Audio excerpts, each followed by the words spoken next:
what brought you home? What made you decide to come back home for the summers? Aside from my wonderful cooking and fabulous home.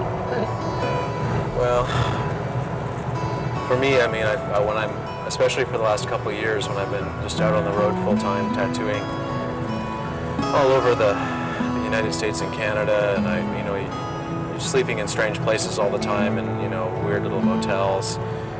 After several months, I feel like I need some form of grounding. I need like something to remind me sort of where I came from, and sort of makes me remember who I am in a little way, being around family.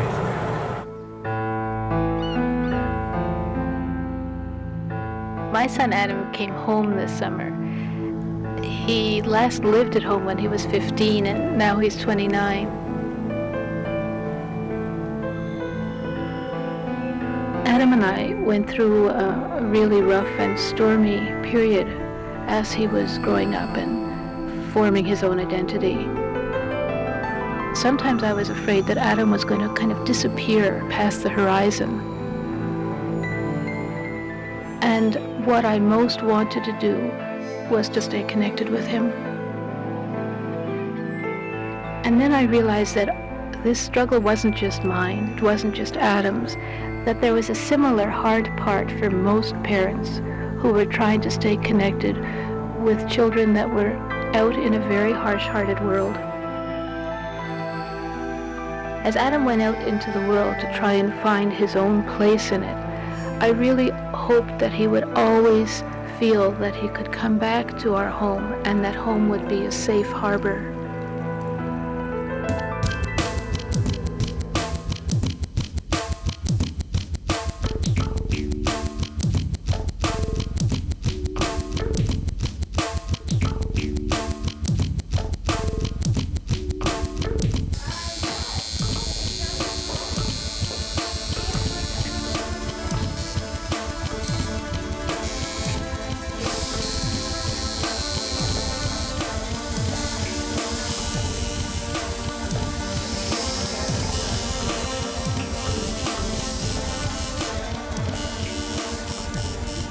My son became a tattoo artist, and becoming a tattoo artist is just about as far out as most people can imagine. And I thought that if other parents and their growing up kids were able to see our experience, that it would really help them with their own, and somehow that it would help them stay connected with each other. There's kind of a funny story about the first tattoo I remember ever seeing and understanding that it was a tattoo. And I was really young. I was maybe about 8. And I remember seeing these total thugs walking down our street, looked completely out of place. These guys were, they had like tight Levi's on and motorcycle boots and long shaggy hair. And one guy was walking with his shirt off, and he had this snake tattooed, a big cobra all across his chest. And the tail of the snake went down and disappeared below his belt, right? And I looked at it and I was like, yeah, that's a tattoo, cool. And I just kind of got hypnotized by these thugs going by with these tattoos, and I just thought that they were just real bad, and it just planted a seed in my brain. And I remember getting a T-shirt, and it had a big cobra on the chest. I remember that T-shirt. And I'm wearing it in my grade 4 class photo. I remember that. I got the geeky bowl cut, and I got the flesh tone T-shirt with the big cobra on it. And I think I just wore that T-shirt until it just fell apart, and it was an iron-on until the iron-on just eventually fell off the shirt. And anyways, that was it. I was all about tattoos after that, and in kind of conclusion to everything about that story, when I was in Miami, and I've always wanted to do this, and I finally did it. I finally got the cobra tattooed on my chest. Because I always wanted to get it, because that was like a memorial to the first tattoo that I ever really acknowledged, and that made me want to, pursue it on some level, That's amazing. subconscious or otherwise. So.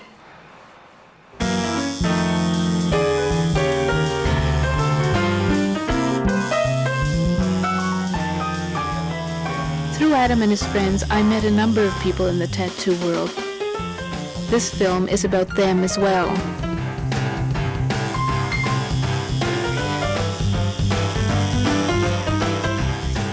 Teresa Johnson owns her own tattoo studio in Gastown in Vancouver.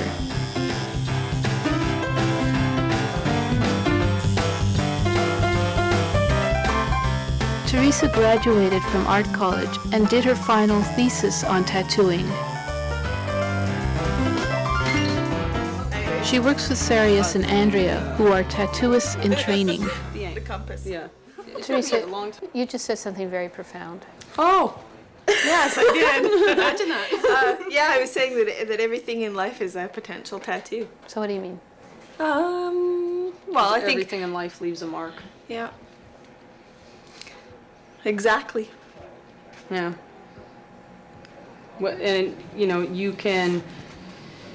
I mean, it can either leave a scar or it can leave an interesting pattern on your body, and it's up to you to decide how, and what you're going to do with that.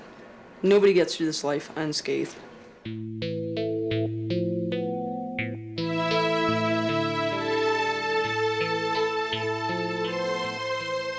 Stephen Simons is not a tattooist, but he has the most incredible tattoos on his body.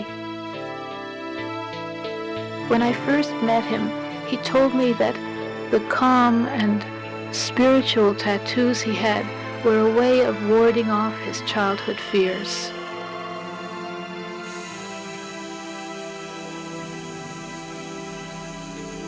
I was just growing away from a heavy religious background.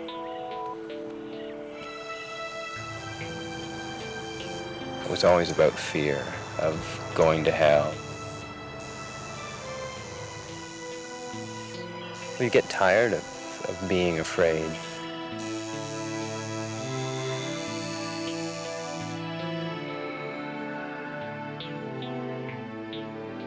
In the beginning, it was a genesis for growth and sort of separating myself from what I saw as being the general public and people, that were similar to what I was trying to break away from, trying to be independent, trying to find my own identity. And it creates an opportunity to do something, hopefully, that is all your own.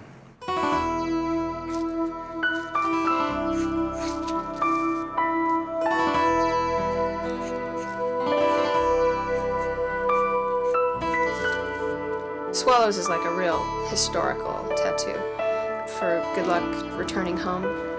When you have these, I think it's good luck returning to your home port. When Adam first moved to Vancouver, he kind of adopted Cecelia Wingate and her family. Now Cecelia has returned home after spending a long time tattooing on the road. We're psychotic children. Tattooists are not the most stable people in the world. We're a little extreme. If we were smart, we'd be sitting at Disneyland, with a mouse making another 50 grand, another 50 grand, with medical and dental and pensions, longevity, in case you do get carpal tunnel, you don't have to panic. Right. This job burns you out, on average, 10 years.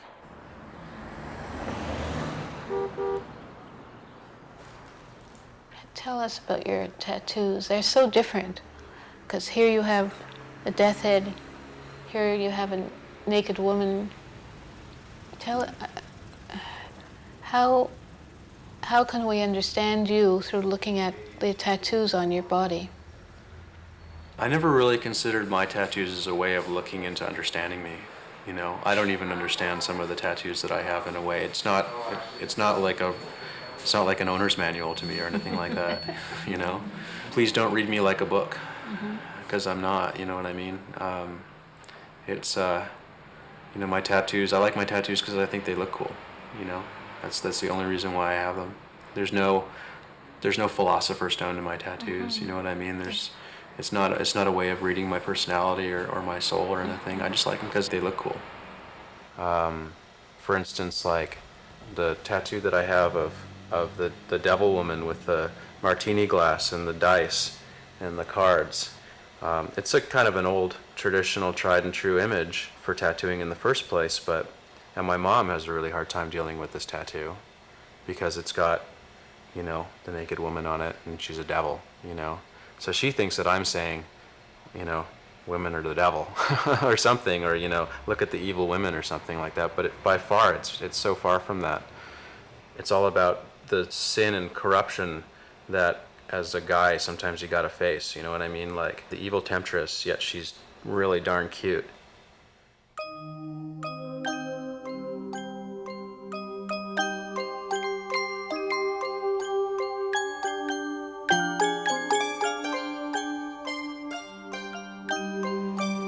My mom and my dad divorced when I was 2.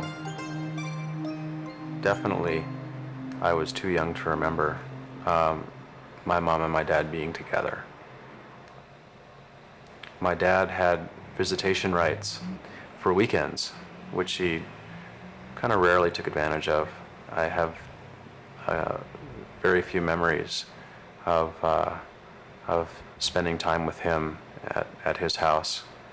And the last recollection I have of my dad was going over to his house to meet his new family because he had a newborn with his new wife. So the next contact I had with him after that was I was having some turbulent times with my mom when I was a teenager, when I was about 15, and I couldn't live at home anymore. And so I was exploring my options, and I had the idea that I would try and contact my dad and see if he would take me for a while. I haven't seen him in a long time, and try and build a relationship with him. And so I thought it was a logical alternative. If things weren't working out with my mom, maybe we'll try something. Maybe I can try living with my dad. And then I contacted him, and we just spent an afternoon together, I think, and I explained to him what was happening, and then he told me he'd get back to me on it. And then when he did get back to me on it, he explained to me that there wasn't really any room in his new family for me, pretty much.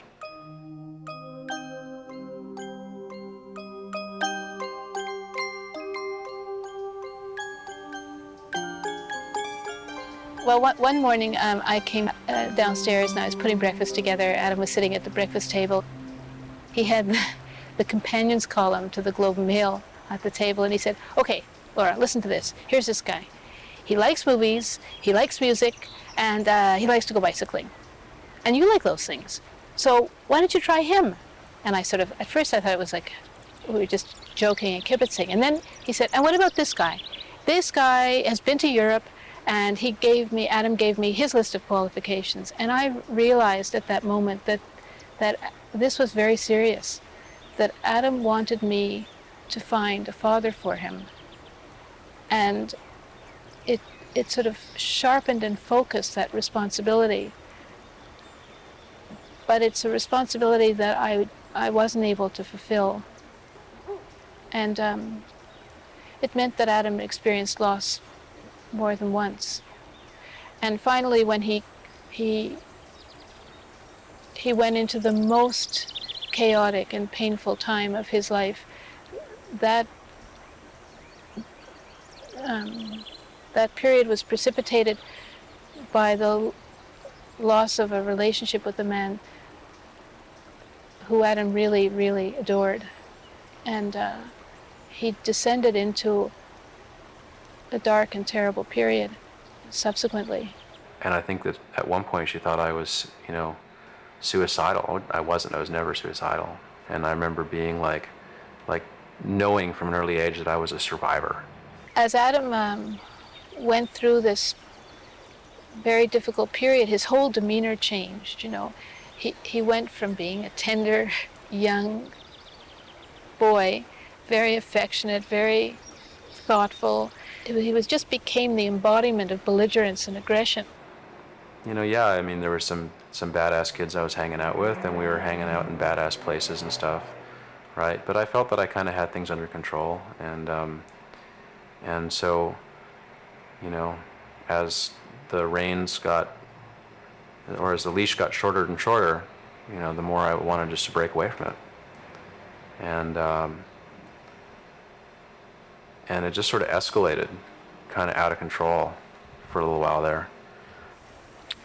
It was a very painful search. It was a very volatile search for his identity as a man. And sometimes I felt that he took on all the worst aspects of his imagination about maleness. He took on for me, what was a very threatening presence. Well, I just wanted to define my own image. I wanted to be independent, and I wanted to figure out who I was. And just the image that I could identify with was the punk rock music, the motorcycle jackets, the boots, you know. This was just like, I saw these are the cool kids I saw were wearing these clothes, you know, and these are the people that I wanted to be with. I love the music, I love the politics, I love the nihilism, the sort of the anarchist philosophies. There was, on one hand, there was a vacuum. He had no role models, nobody to say, this is what men can be like. And at the same time, there was no man to say, stop, absolutely not. That kind of violence is unacceptable. It's not okay to be this way. So he had no male model, and he had no male limits. By virtue of the fact that I was his mom, by the virtue of the fact that I was a woman, that all of these realities disqualified me in his mind to be able to help him through that hard time. My mom made the decision that she couldn't handle me anymore. She decided that I was completely out of her control. And so she decided to put me in a group home for troubled kids. I couldn't keep him safe, and I couldn't manage his anger and his aggressiveness. I couldn't. So he went to live in a group home. It was a pretty rough ride there. So the day that I turned 16, when I legally could be in custody of myself by Ontario law, I split, packed my bags, and I left the group home. He would keep in touch. He would call from a phone booth. He would find people whose parents would take him in, and he made his way and finally went out to Vancouver after living in absolutely desperate circumstances.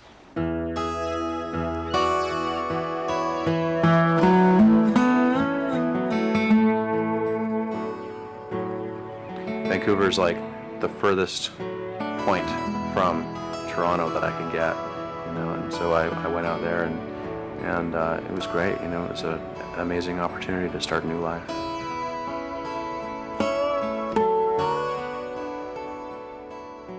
We visit each other's worlds. Yeah, and we learn a lot from the cross-fertilization between our different worlds. Everybody asks me this question. Let me ask it for you. Is there a tattoo in your future? For me? Yeah. Probably not. You can't imagine. Not even a little tiny one? Like a little bumblebee on your I butt, maybe? wouldn't say. So, That'll be between me and my tattooist. and would your tattooist happen to be your daughter? Probably. Yes. So could you imagine tattooing your mom? That would be really weird. Mom, what should I do with all my drawings? If you leave it here, in this. She lost her job and had her rent raised all in 48 hours. So when she was talking to me, I said that doesn't work. Do you want to come back to the parental roof, regroup, refinance, and try it again? And she said, sure. Pure garbage?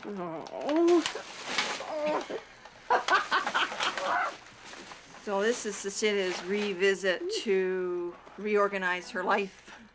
Let's see. It's a real clown nose. Pat gave it to me.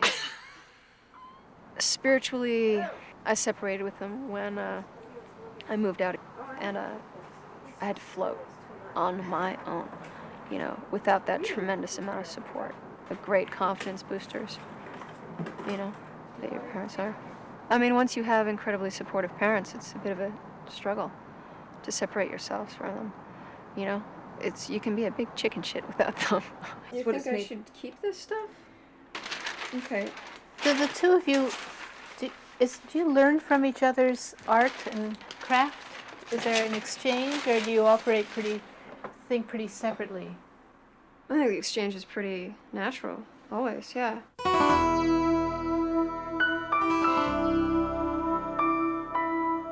I'm doing a master's in crewel embroidery. I don't have some of the background Cecelia has.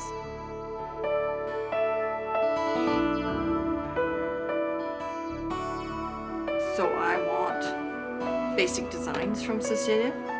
So she can do the drawing. I will look at them from a point of doing the embroidery. Now you work in the banking world, and Cecelia works in the tattooing world. Is there anything those two worlds have in common? Both are a way of earning an income. One is very conservative and one isn't.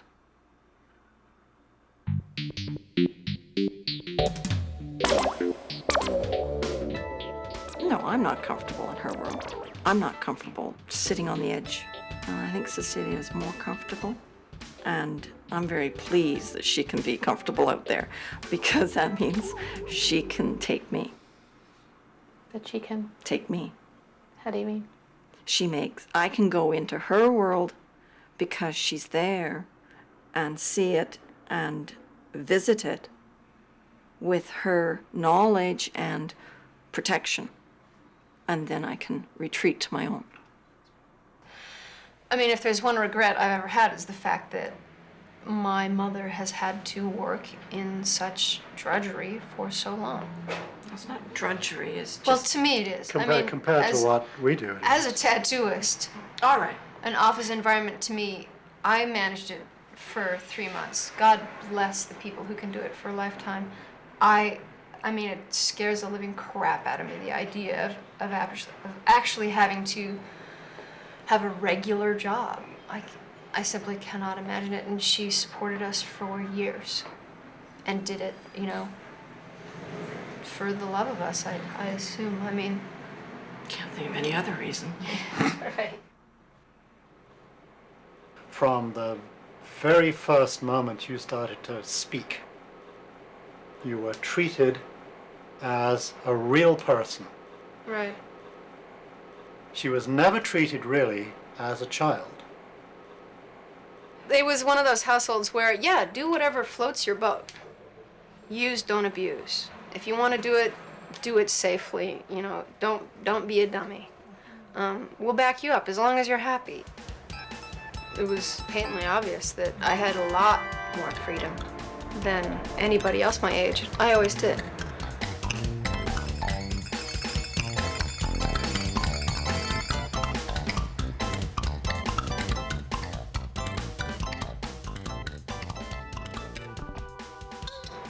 Did you have a period where you rebelled in relation to your parents? No, because I never didn't like my parents. Because I always believed them. They had never been wrong, in the end. But did you ever want them to say, Cecelia, do this? Did you ever want that kind of clarity, that kind of direction? I think she's much too much my daughter to have ever wanted that. No. Do you think your father's eccentric? Why no? What would make you say that? Francis, do you think you're eccentric? Yeah, I'm stark raving It's mad. completely out of his tree. I'm completely maniac. It's nuts. Ow, why do you do that to yourself? Gee, that must have hurt. Poor babe. Aww. Now she's all freaked out. Aww. I just want to go home. Can she go home now? Well, the first thing is I hope that, like myself, Cecelia would never grow up. I strongly recommend not growing up if one can possibly avoid it. Grown-ups lose their sense of humor, they lose their ability to pay, they become sedentary, overweight, debilitated, they become weighted down by responsibility. I don't want to be grown up, and I strongly recommend to avoid anyone to avoid it if they possibly can. Some people have it thrust upon them, and that's not funny. It's not a joke, and I feel for them. I've tried it and had to deal with it sometimes, and I don't like it. But I was hoping that Cecelia would do something that she had a passion for. That was over and over again when she was when she was at school, scratching her head and looking at her options. I was going, well, follow your passion, follow your passion. And her passion has always been art, graphic art. She knew from very early times that she wanted to do something that involved drawing for her living. She's always known that for a long time. And she just simply experimented, and then she hit tattooing.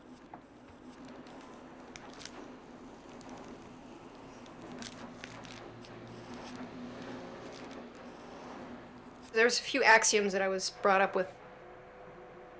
One is the one, did you look? And to apply that universally. So I, of course, have taken his engineering idea of, did you look? To like, why is the bridge falling down? Well, did you look? There's a loose screw over there. To my spiritual life, my personality, my work life. Like, did you look? Did you observe? And that's probably a direct reason why I'm an artist, because I was raised in a household where that was the be-all and end-all. Did you open your eyes? Did you pay attention? Did you really look? Do I have talent? Do I have talent? I have a little bit of talent. Not much. I'm not that smart. And talent is, I think, your intelligence, practice. There are more talented people out there, for sure, than me. You know, But do you like I've met them. Do you like the way you do what you do?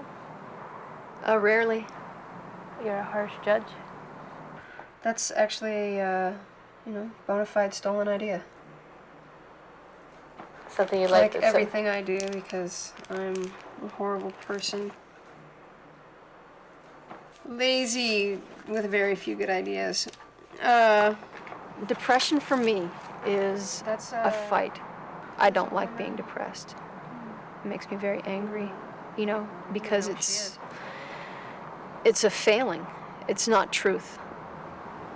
And it's human. It is human, definitely. Yeah, definitely. I mean, you have to go through certain things, definitely, but I don't see why I should wallow in it. I'm smart. All I have to do is sit and listen. I have to look. If I sit and think and pay attention close enough, then I can find what the real issue is.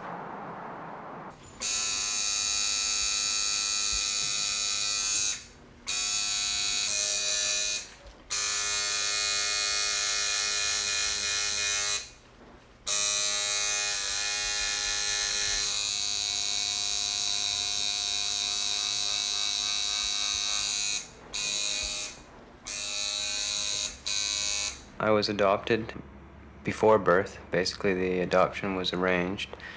Adopted into a very large family. My biological mother, which I didn't find out until years later, was a teen mother and not in a solid relationship, and made the choice to give me up for adoption. My name is Sandra Webster, and I'm Stephen's biological mother. Yes, I am Sheila Simons, and I am Stephen's adoptive mother. Right.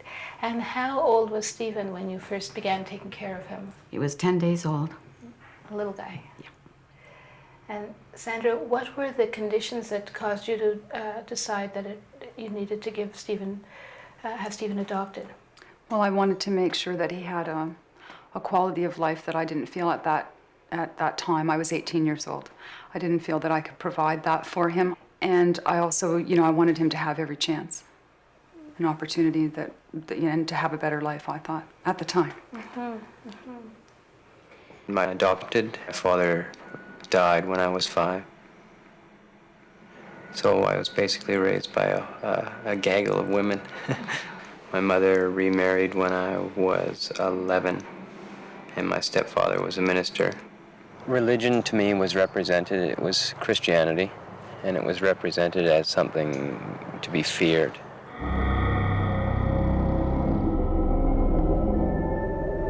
It was always about fear of going to hell, or fear of your actions leading to some sort of checklist where, it's like good book, bad book.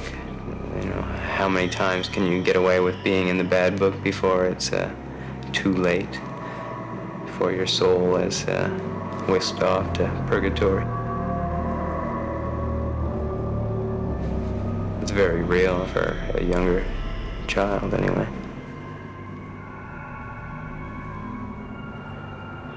There was a lot of effect on my social skills and the way I conducted myself, especially when it came to, in my early teens being sexual. That had a big bearing on my sexuality. So, Stephen, was part of your rebelliousness aimed at this stepfather, do you think? Yeah, some of it, I think that's... She's asking me. Trying to get a question pointed at me. Isn't he very wonderful? protective of this whole scenario with him. The usual teen type things, that sort of thing in regards to the piercing and so on. It's like, he definitely put a taint on my concept of religion. He was a minister, and he was just a bad person all around. He was living a lie. He had a woman problem. But a few years later, I knew how strong I was, and he was out. It was a difficult scenario for her to work through, being a single mother of 6 children. I can't even imagine. I have an immense respect. How did all of you get connected with each other? Well, I registered with the adoption registry when Stephen was 18. And then he didn't register until he was 24. But when Stephen told me one day that the community services had phoned him, I said, Stephen, am I correct here? Please get in touch with them. Your mother's looking for you. And he said, oh, well, you did, Stephen. And he said, oh, we have. Well, anyway, that's what I had felt, that I said, please, because she must be just, her heart must be just waiting every time the phone rings or seeing the mail that you have made contact. And then I wanted her, when she saw him, that he would appear in a 3-piece suit and a briefcase or a doctor bag or something. Now, you didn't get a son with a 3-piece suit and a doctor's bag. What was Stephen doing at that time? The first time that I met Stephen, he was fairly heavily pierced. He had more piercings, and but at the time that didn't matter to me at all. And I felt that obviously that his mother had done a very good job in raising him, no matter how he looked. As long as I found him again, that was the most important thing, and has been since the day that I signed the papers for his adoption. Well, you see, there's where I picked up the torch there for you. Yes. How do you mean? It's okay.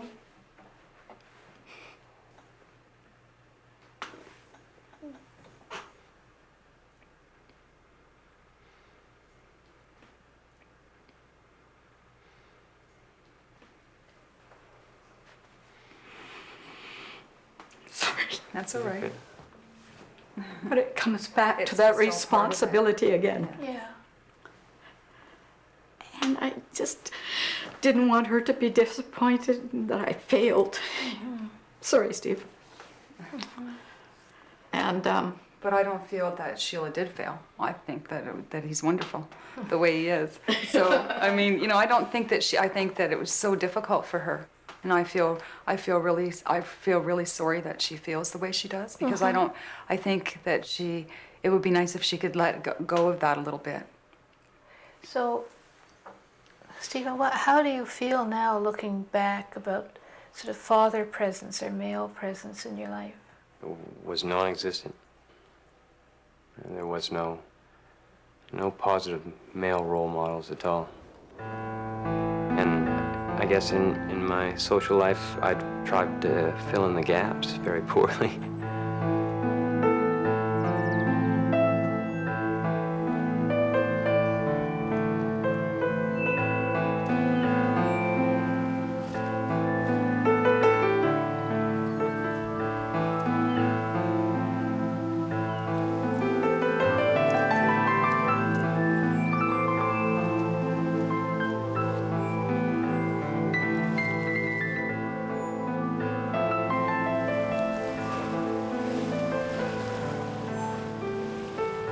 There's a part, I think, that's missing. I lack a certain masculinity, I suppose, is what it boils right down to.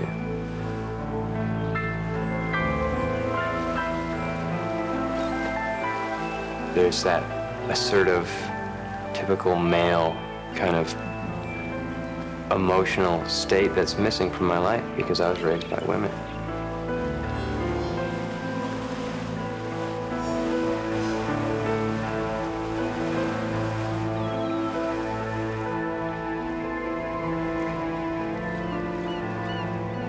All these male influence in his life had died, you know. 2 uncles and his father, and then he was rejected by his birth father. And I thought, what a road to walk.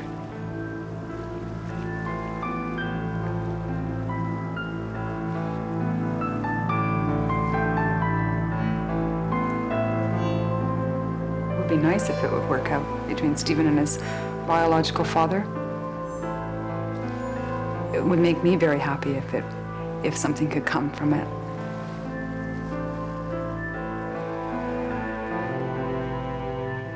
But we don't really know if that's ever going to happen.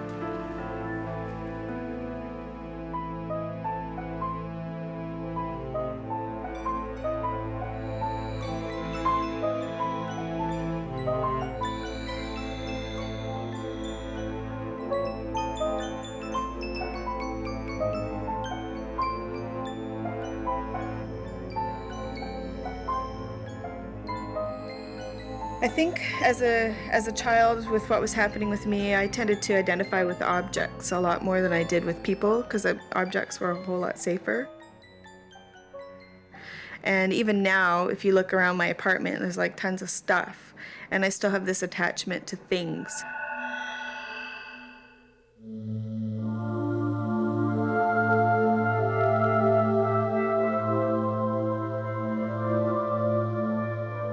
Like for a long time, I saw myself not capable or able to building an attachment to animals or people because they're going to be taken away.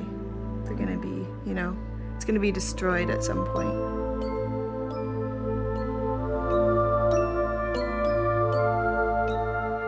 My arm is basically, it's about my childhood.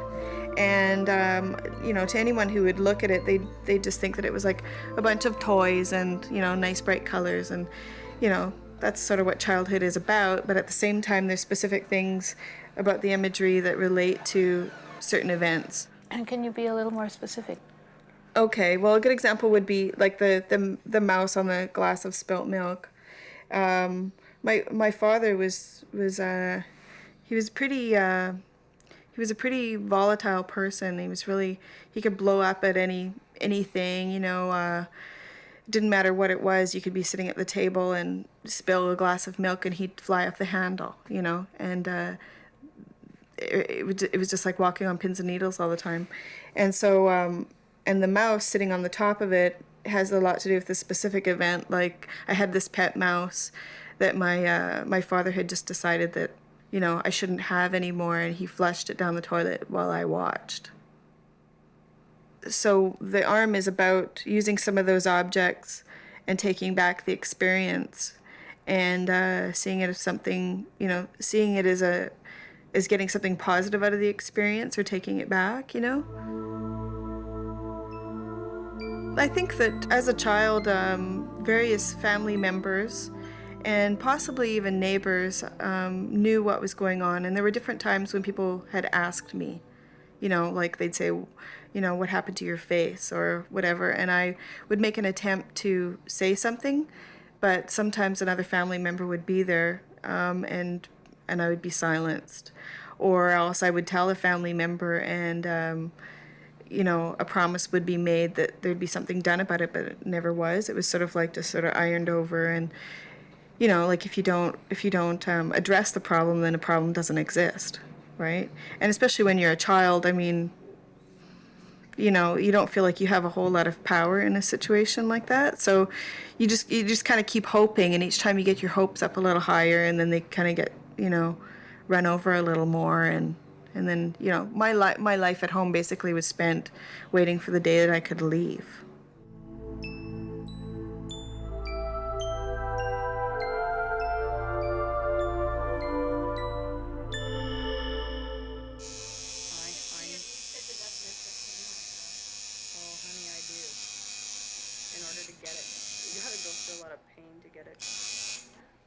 How did you deal with the pain of tattooing, especially when you first started? Well, I think the tendency was more to block the pain. And so I'd go for hours and hours getting tattooed. And I think that has a lot to do with, you know, years of learning how to just, you know, block feelings and block pain.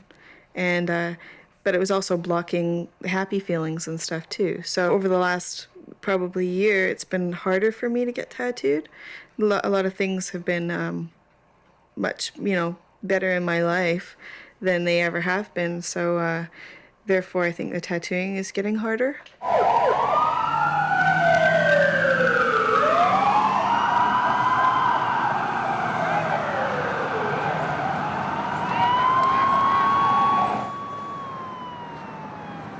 This is Strathcona, which is Canada's poorest neighborhood.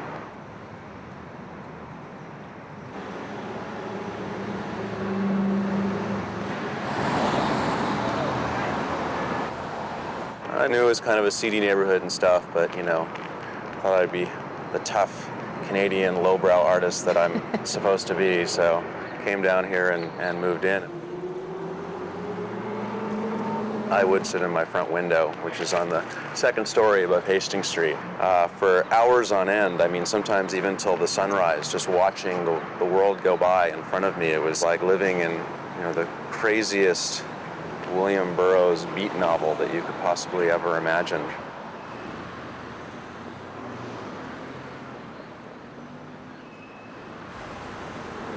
It was scary, and what you want to do is you want to detach yourself from it. You want to say, I'm just an observer.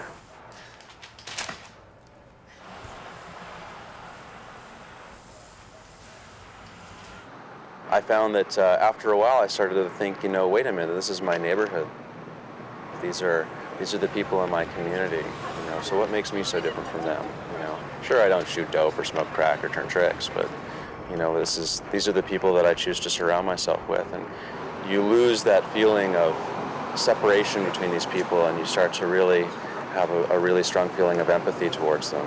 And then when I started seeing my friends and stuff down here, started seeing people I recognized coming down to cop drugs in front of my house, and I started to realize, you know, just how in touch I actually am with these people. So I couldn't, you know, I had to leave after a while, just either that or blow my head off, quite honestly. Yeah, so I opted to move.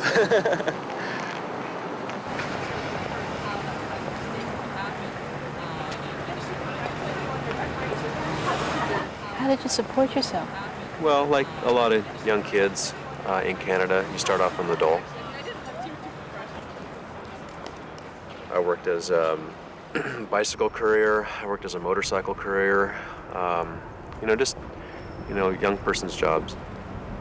So the only thing that changed me from that was supporting myself with my tattooing, which took a long time to do, but I did it. Once Adams settled down in Vancouver, I began to visit him on a regular basis. And during one of these visits, we came to a vintage clothing store.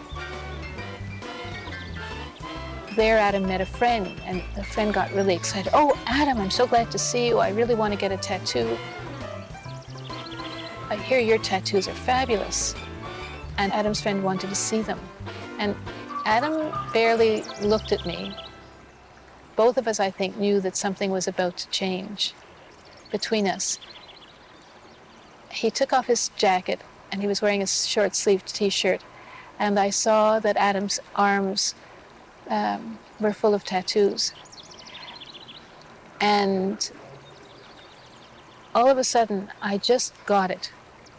What I got was that his body belonged to him. That it's true, I had given birth to Adam. And when he was an infant, through his childhood, I cared for his body. But this was a very clear moment for me that he now owned himself.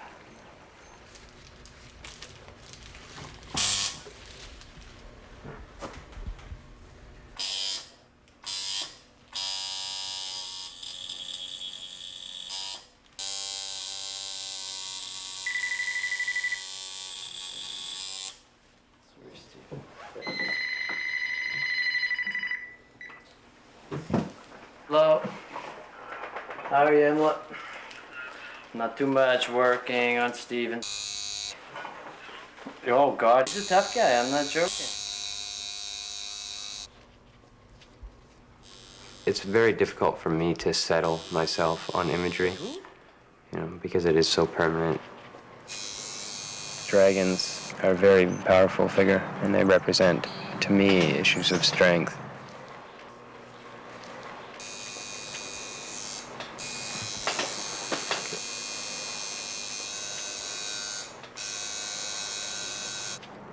I had a Japanese goddess. To me, she was a stunning image. And I made several jokes with the gentleman who was doing the tattoo and that I was getting, that I finally found unconditional love. That she's there, she has nothing to say either way. However I conduct myself, she's always there with me. Yeah, that's good. That's nice for 2 days' work. That's good.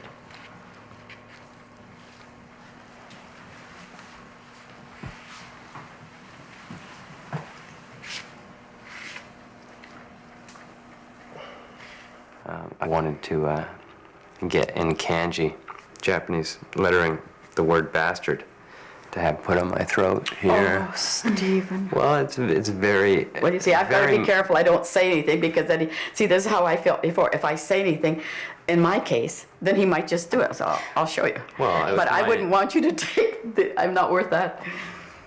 It's my intention to, at any rate, I wouldn't decide on it based on your reaction. I know, but you see, that was how I felt. Mm-hmm. But Stephen, that's not a true thing to put on your throat. It's very real for me. It's like, and it's a literal translation of a fatherless child. I carried that terminology with myself. I used it as a pen name in some articles that I wrote for a small publication, that type of thing. I've always had some sort of attachment to the mentality of being fatherless. But being fatherless doesn't mean you're a bastard. And I think, I'm sorry if I'm getting emotional. It's my take on it. It's a terminology, though, is all it is. You've got two mums. So what do you think, how does that work for you? Is it confusing? No, not really. It's great. Do you feel like a loved son? Yes, very much so.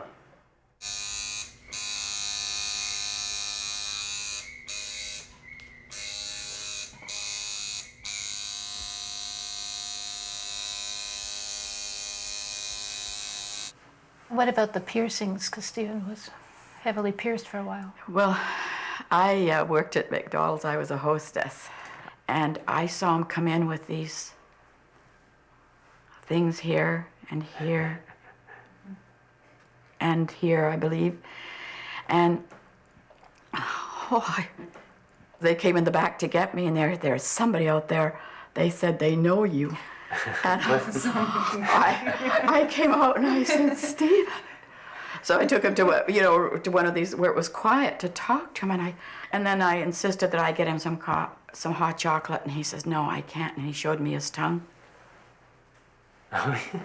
And I just didn't know which way to look. He told me later that he'd come all that way out there, and then I wasn't appreciative of that. But it was the pain that he must endured for that, and I couldn't see the value of it. How could he be happy like that? You know, how could he be happy doing this? And, but that's what I have to learn, and I am learning that. And Sandra certainly has accepted 100%, and she has taken the torch from me now, and she knows what to do with our boy here.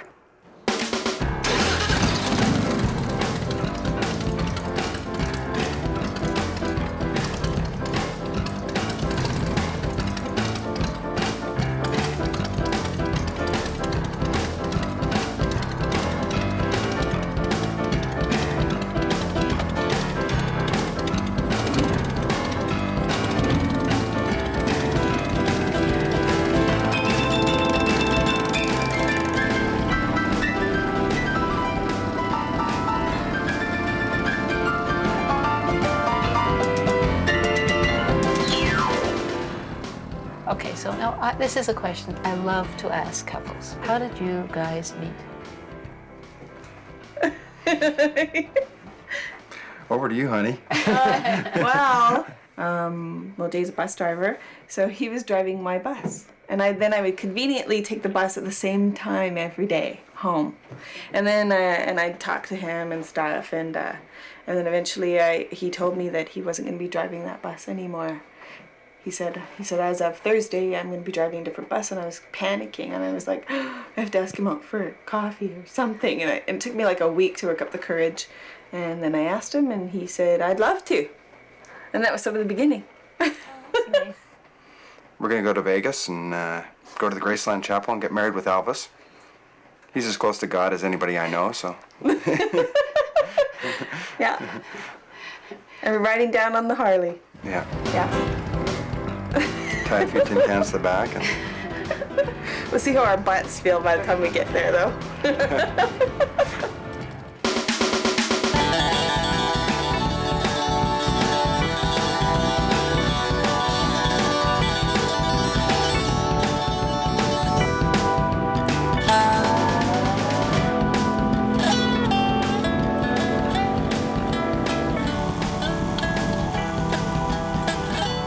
It's sort of a keen sense of morbidness that I always had about life. You know, I always thought that there was life, and then there was sort of the Disney approach to life that most people tended to have to make themselves feel more comfortable about their surroundings. And people were denying the imminent dangers that happen just around the corner at any moment. These imminent dangers are snakes, and they're fast cars, getting in car wrecks and stuff like that.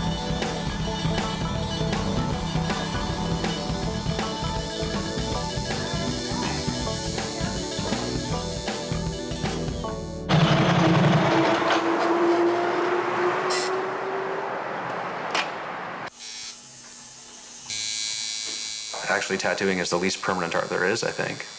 You know? It's not like a painting. A painting's permanent. Sculpture's permanent as long as you preserve it. Tattoo only lasts as long as the wearer has it, you know, or as long as the wearer is alive. So it's not permanent at all. Just people look at it as permanent as in their lifetime, so. When I first started tattooing, I was very idealistic about what I was doing. If people came to me with designs that I found the subject matter was questionable, I would flat out tell them that I wasn't going to do it. Even people who wanted racist slogans on them or racist images on them, I felt that I'm not tattooing that swastika on you or that KKK on you because, you know, that, well, I'm Jewish, you know?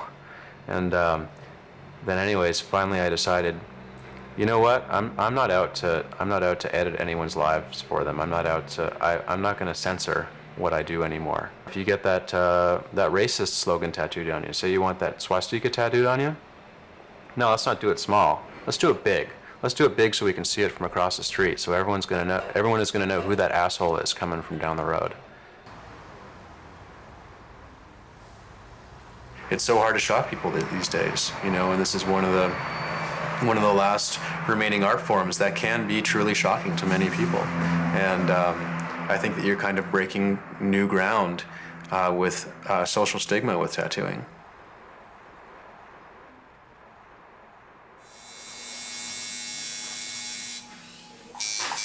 Woo, that's a bright yellow. Oh my goodness. That's the yellow I do like, canary yellow. In this day and age where everything is kind of real temporary, marriages are temporary, you can always get a divorce. You buy a TV, well, you can always get a bigger one later. You buy a computer, well, it's going to be obsolete in 2 years, so we'll just get another one. It's a throwaway society in a way. And with tattooing, it's with the person for their entire life. It's a decision that you make that you will be obligated to stick to your entire life, and a lot of people are really uncomfortable just with that notion.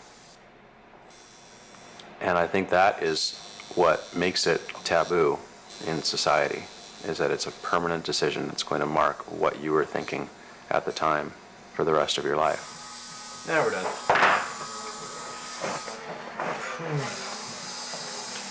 You just have to know when to walk away. You know what I'm saying? Don't keep putting too much into it. Yeah.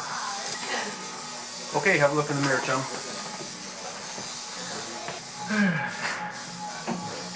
Hot towel me. All right. Ow, ow, ow, ow. I can't put this on you. It's too hot. Is it? Honestly, I have a hard time hurting people. When I know that what I'm doing is quite painful for some people. And seeing the emotional reactions that people have from the pain, you know, it's difficult for me sometimes to deal with it.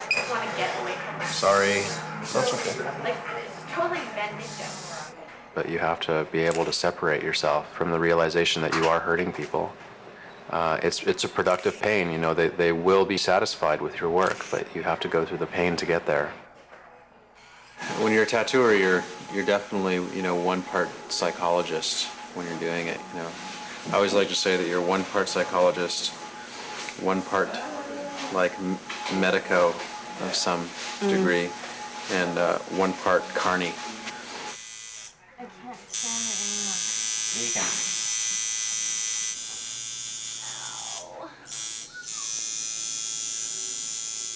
A lot of people become very emotional when they get tattooed because they have to confront anxiety, pain, a certain amount of fear involved in getting tattooed. Is it an intimate process?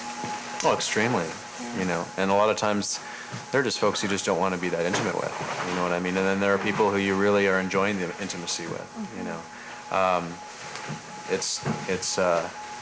It's sort of like non-sexual prostitution in a way, you know what I mean? You just have to, you have to be so close and personal with so many people during a day. And Yeah, I think because you're dealing directly with people 24/7, you're touching people, you're talking to people, that it's inevitable that you will have burnout because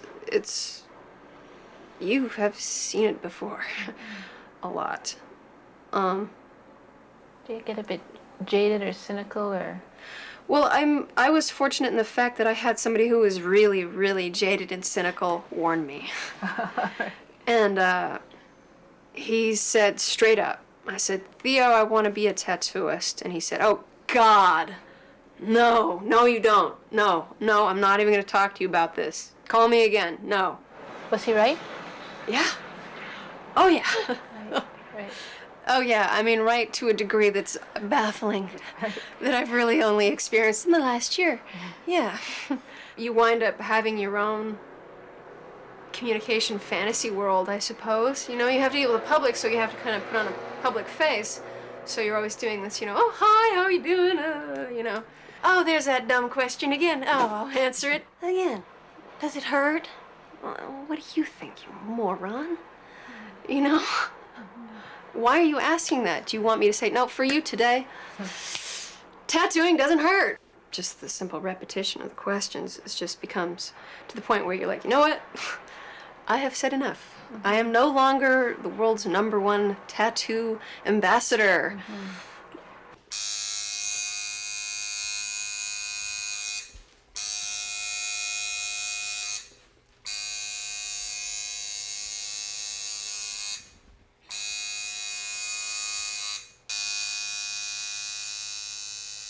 Stephen, what makes Bill Baker and his work special?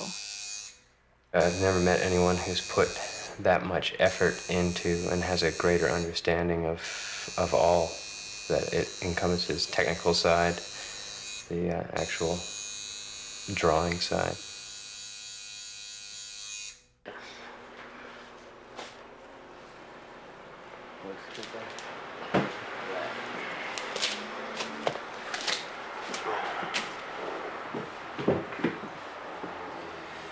Actually, really, all I want to do is finish that pure cheek that cuts through, that flips through. That one doesn't matter. The green one doesn't matter to me, but the white one, yeah. So that's good. Lots of people think it's art somehow, you know. Do you?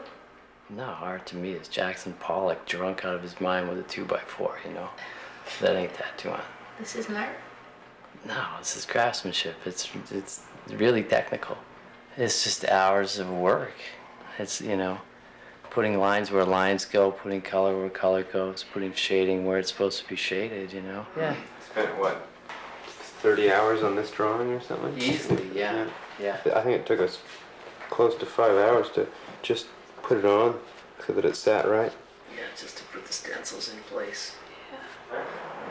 It stings. Oh, yeah.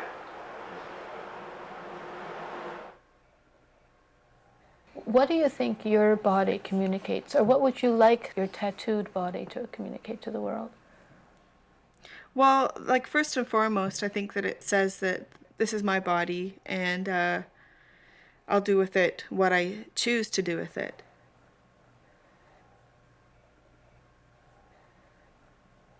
A woman that's untattooed already has, you know, many issues regarding, you know, body and ownership of body and what you can and can't do within this society, let alone a woman who's tattooed.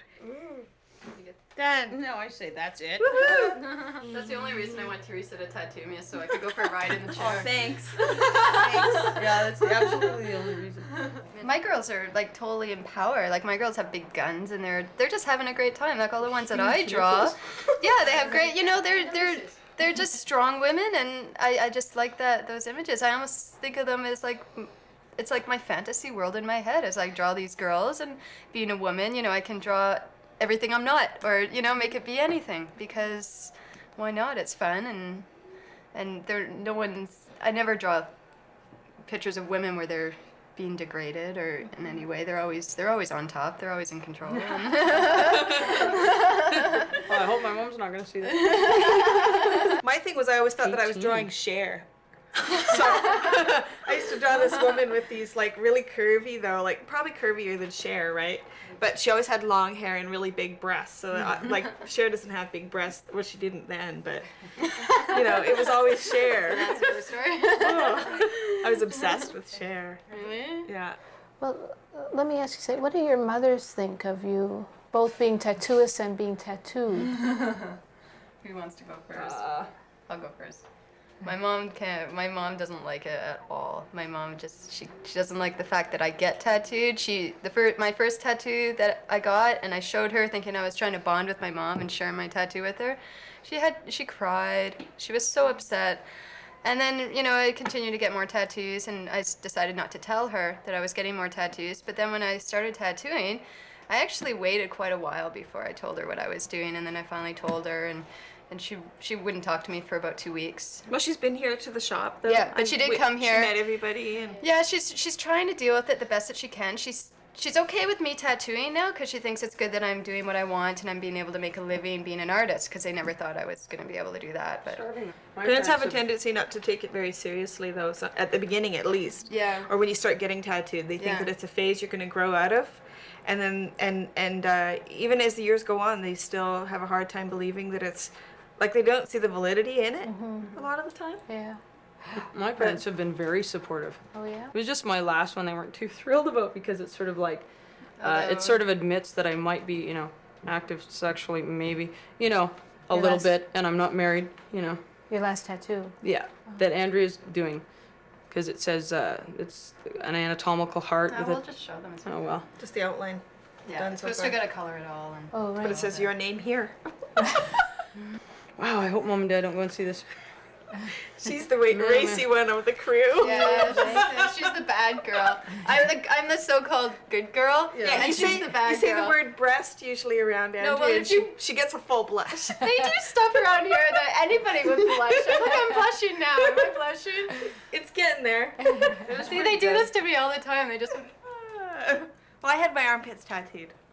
I guess you can't show bubble very bees easily right now, can you? Well, I'll show one of them. Which one? This one. See? Actually, Well, they're show both, them both. They're both done. See? They're bumblebees. And it became sort of this. Why did I have it? No, but why did it become this thing? Tell them why, the reason. Because it was so painful. It hurt. So it It hurt a lot, and I didn't think either one of them would get the tattoos. So I said that the shop policy, if you wanted to work here, you either had to have your nipples or your armpits tattooed. So what did they do? And she'd pay for And it. I'd Bill pay Baker for to it. do it. So she got her armpit done. Show. And it extended up into there to work into the other pieces. Like this is what he did, and this, Yep. and then back. Solid, hey? And she got her nipples done. 3.5 hours of agony. But I don't know if you want to see that on film. Yeah, probably not. Probably you not. might want to show. You might not want your mom. Really? They look really good. They look cool. It's up to you, Si. Oh man alive. Go, Si, go. Everybody's Like, gonna Si, know go. when I get Just do implants this. done then. 15 minutes of fame blown out the window. People approach. So they're 5-point stars. Mom's just gonna die somewhere. She's just gonna pass out. So if somebody who's like 15 is watching this and they really have always wanted to get a tattoo, but they're not sure, or their parents are sort of coming down heavy against it, what advice would you pass on to them? Take your time. No rush. Well, nobody really needs a tattoo.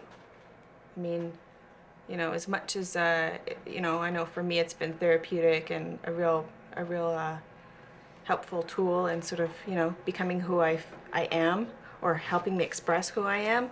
I think that there's no rush, you know? You've always got your body, you've always got yourself.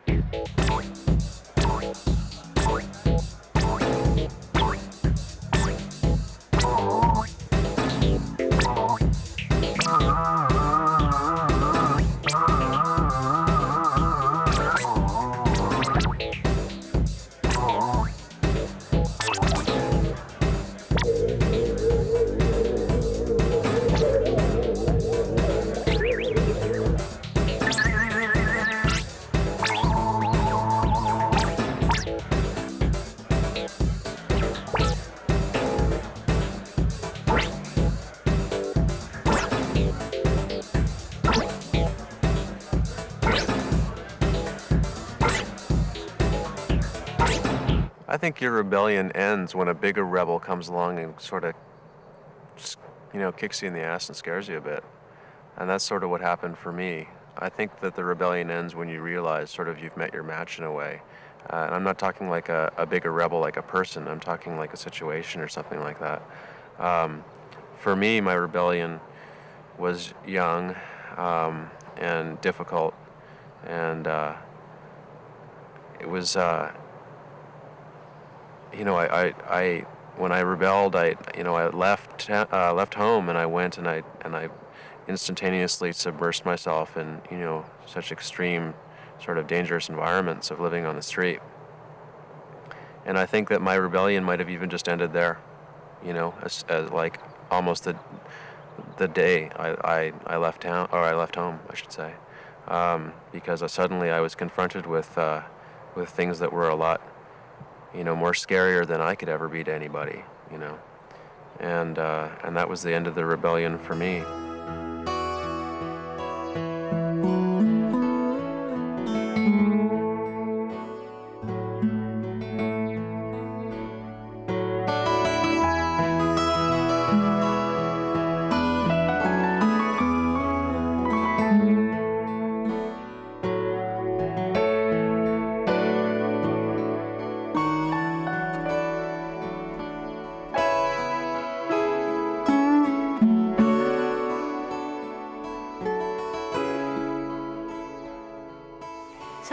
imagine one day Natasha deciding to get a tattoo? Sure.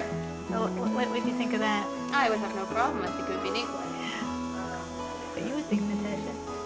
I'm sure she'd love it. Just like her mom and dad. Or maybe she'll rebel and not get one. Just because we have one. Hey, you. What do you think about that, hey?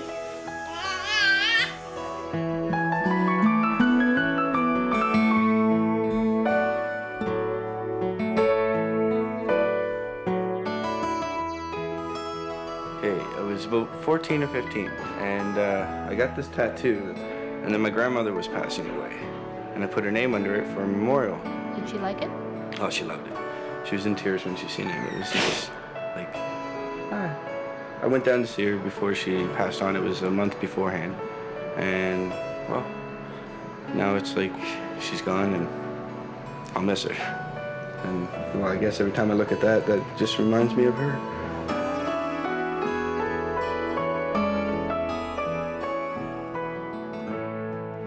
So what do you think, Alana? If you were going to paint a picture on your body that was going to be with you until you grew up, what do you think it would be? Little Mermaid. Pardon? Little Mermaid. Me too, Little Mermaid. Because we love Little Mermaids. Someone's face on us, you know. You guys almost had me laughing. I was being good. I was just staring with everybody. But I wasn't looking at the camera. I was like,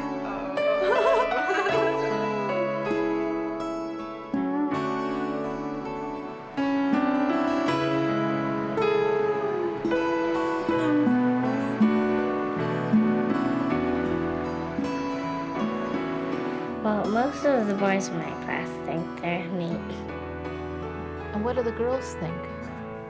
Most of the girls don't like them.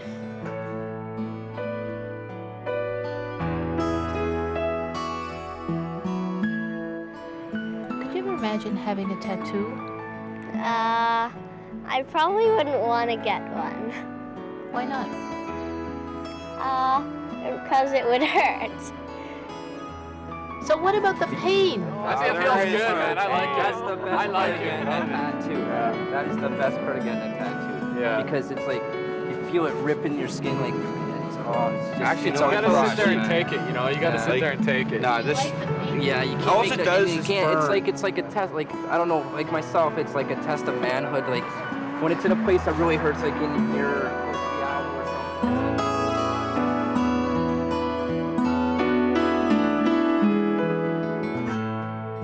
I like to say that if tattoos hurt that bad, I wouldn't have a job because no one would get tattoos, you know. But if tattoos didn't hurt at all, you know, your mom would have one, so.